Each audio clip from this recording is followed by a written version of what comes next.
talk about the Russians. This V, this wedge, is populated Russia. It is the part of Russia where it's not so cold that your nose will freeze off in early October. Late October, you're screwed, but early October, you're fine. Now, this orange color here, that's roughly the population density of eastern Nebraska if you melon scoop out Lincoln and Omaha. So you do have neighbors, you will not see them every day. That's populated Russia. On the shoulders, it gets a little less encouraging. So same view, but this is a combined climate and economic map. So the green, that's the Russian wheat belt. That's where everybody lives. The blue, tundra and taigai, nobody lives there. The yellow, desert, nobody lives there. You technically could survive in the beige, but it's not pleasant. All right. When the Russians look at this map, they really hate what they see because they see a chunk of territory that cannot be defended. They look at it from the point of view of these red hashes. These are the physical boundaries that you can't drive a tank through, or the Mongolians can't horde through. From the Russian point of view, the only way that they can get security is if they can put permanent massed formations in these corridors, the access points to the Russian heartland. When the Soviet Union existed, they controlled all 9 of those access points. It was the most secure the Russian ethnicity had ever been in its existence. When the Soviet Union collapsed and we were left with rump Russia, they went from 9 to 1. In 2007, when the Russians invaded Georgia, they went from 1 to 2. In 2014, when they took Crimea, they went from 2 to 3. Last year, with the Second Nagorno-Karabakh War, with the new troops that are there, they went from 3 to 4. They're hoping that the situation in Kazakhstan will stabilize to their benefit, which would take them from 4 to 5. And if they can take Ukraine in its entirety, they would go from 5 to 7. There's a method to the madness. Also means that the Russians can't stop. As Catherine the Great said, the only way that Russia can protect her borders is to expand them. They're not making that up. Does that mean they're going to do it this time around? I have no idea. This is hardly the first time since 2014 that the Russians have chosen to put 100,000 troops on Ukraine's borders to dick with them. Could be, but there's nothing to guarantee it. The reason that they haven't moved is because time is really not on their side. Oh yeah, do we have anyone from Texas? It's not as big as you think. Time is not on their side. This is the Russian demography, and we're assuming here that the Russians are not lying about the numbers, and they lie about all their numbers. So, this bulge down here probably is not as big as it looks, because back in 2014, they just found 8 million children that they didn't have in the previous year's census. But here's the part that really matters. This is the generation that was born in the 1990s and early 2000s, the Cold War collapse. That's draftable age. The Russians can probably take the country with 130,000 troops, take Ukraine, but they can't hold it. You guys know that from the experience in Iraq and Afghanistan. Occupying's not easy when the population doesn't want you there. It's a country of 45 million people. That's Iraq plus Afghanistan. And unlike Iraq and Afghanistan, where the population concentrations were pretty tight, Ukraine is farmland. Not possible with 130,000 troops. You're talking 2 million troops. The Russians only have 2 million troops that can play that role. And they are irreplaceable, and once they are deployed, that is it. Russia is done. It is Russia's last war. It's an open question in the United States whether it's better to just let them die over the long term, which they will, or lock them down in a war that is endless, which it would. From the American point of view, these are both equally viable options. The Ukrainians, of course, have an opinion.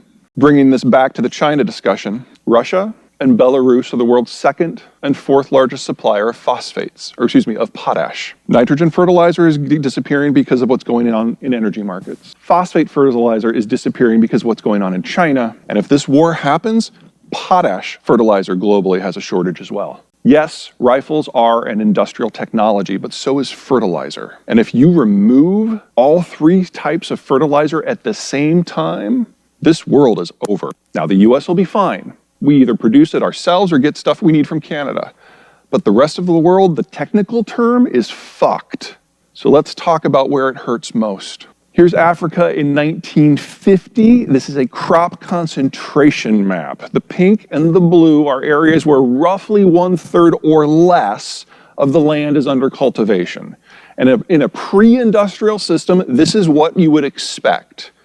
We don't have this experience in the American Midwest. Our land is too good. But in every other part of the world, most of the lands are subpar.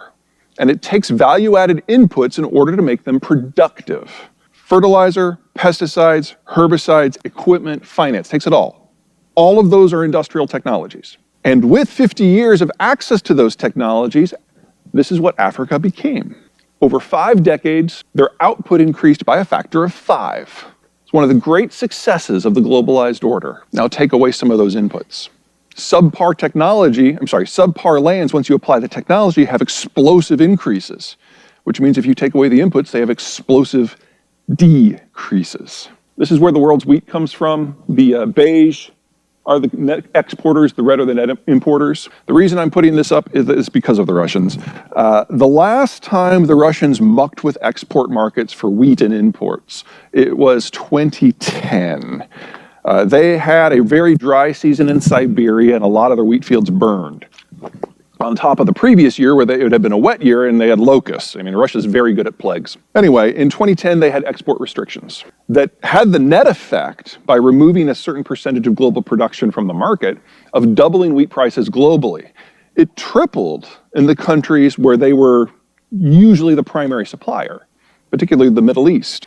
We know the outcome of that is the Arab Spring. And that's nothing compared to the scale of what we're seeing already this year. In fact, even if things with China and Russia and energy went away today, it's probably too late to get the fertilizer created, processed, and distributed before planting season in the Northern Hemisphere.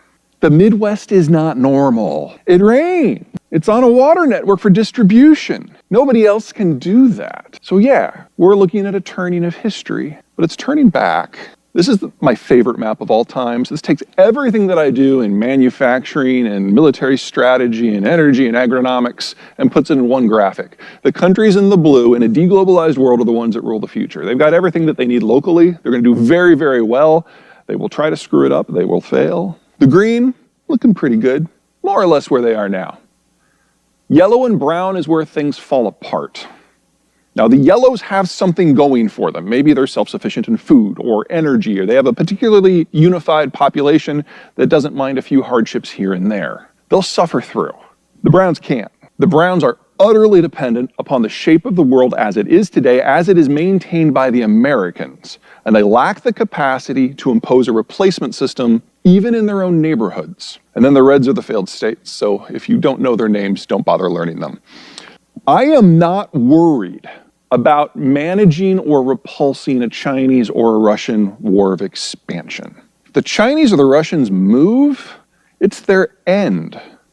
And part of me is kind of looking forward to that.